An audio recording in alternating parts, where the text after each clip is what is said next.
It was a high-energy building tonight, I thought. They were playing very well. I expected it to be a really close game going in. There was no illusions in my mind of that. And be honest with you, it's good for us. Yeah. It's good for us to get this kind of effort. We played great effort. They gave great effort. We had to make some plays down the stretch, and it was good. It was a good win. I think that team played very well tonight. They got some nice players. I like the obviously Curry was tough, and I like the look of Wiggins and Lee, and there's some good guys out there. How pleased were you with the way Pascal was able to come up with some big stuff? Yeah. Because his night was difficult at times.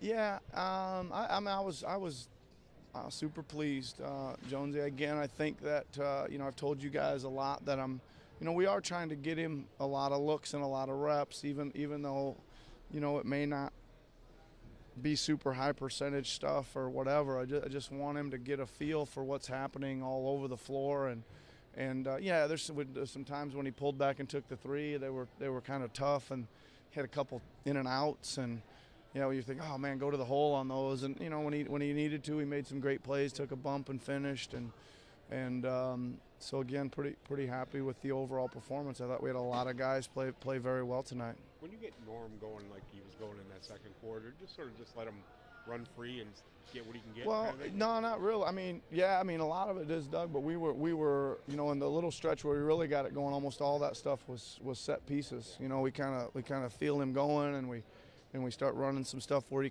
we can turn hard and get into the paint, and then we ran a couple of plays for threes, and he was in that mode where you'd be silly not to give him an action or a play to let him touch it at least. He's one of those streaky kind of scorers too, that when he gets going, he gets going. Yeah, I think so. I'm not. I don't know. I don't sense him as being super streaky, hot. Like banging a whole bunch of threes in a row very often. But I do think you're right. When he gets in that mode, the ball seems to get to him, and he's got a variety of stuff going. He'll go to the hole, hit a three, hit a pull up. Go to the hole.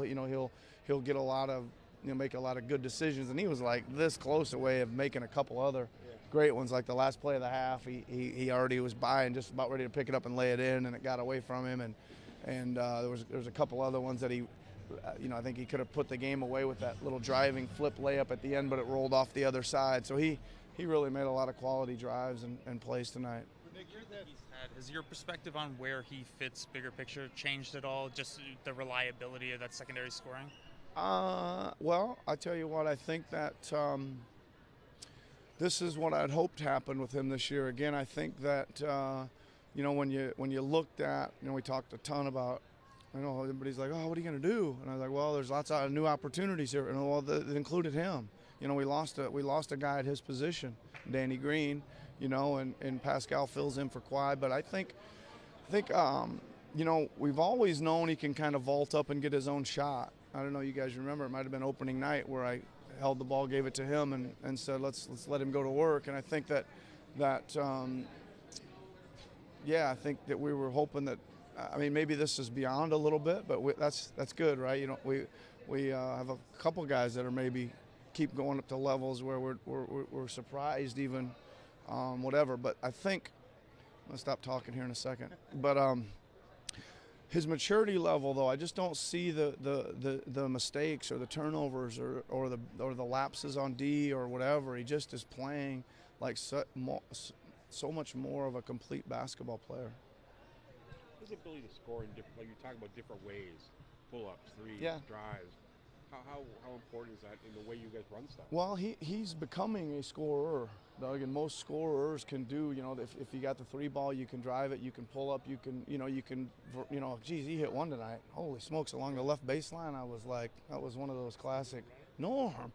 Nice shot, and one of those deals, and that's that's what scorers do. Though scorers will make, tough shots because they're feeling it or whatever. But he's got, again, a lot of pop. A lot of bounce in his when he gets off the ground. He can hang in the air a little bit, move it around with both hands, drive it right and left. He's been good, man. How good was it for the game itself to see Curry back there, playing for the Warriors, and he just seemed like he hadn't missed a beat. Yeah, incredible, man. I mean, you're right. How do you how do you do that, man? Not play and come out there and just like hit those shot clock buzzer beaters and throw those flips in and make great, six behind the back passes. It's unbelievable. But I guess the only thing you can say is these guys are, these guys that are superstars like this, they do incredible things, and it's really something where their level of play is, and it was actually fun to watch. Yeah, I said on the TNT at the end of the first quarter, it's surprisingly how similar it feels to the other place. Going down to that bench and the seats, and it just is like I barely knew I was in a different. And then you look up, and it's maybe a little higher or whatever, but it feels very similar. Loud, yep, good juice in the building, very very nice place. Those two plays for Siakam there at the end. Yep. You sent him screens to get. He needs the ball in the middle. Is that where he's most effective? Well, we're trying to force some type of switch, maybe, Doug, on those. They were doing a great job of kind of pre-switching. We were trying to get certain guys to get up there and have to defend them, and we end up kind of getting. Well, we got both of the guys up there we wanted to, and got him a head start downhill, so it was good. And that's where you want him with the ball, rather than on the wing. Well, right? it's just really hard place to double from, Yeah, Doug. yeah. I think you probably see a lot of you see when I don't know, a lot of guys are playing, getting doubled. They just give them the ball right there at the top of the key. It's just really just a lot of space if you're trying to make a double team there.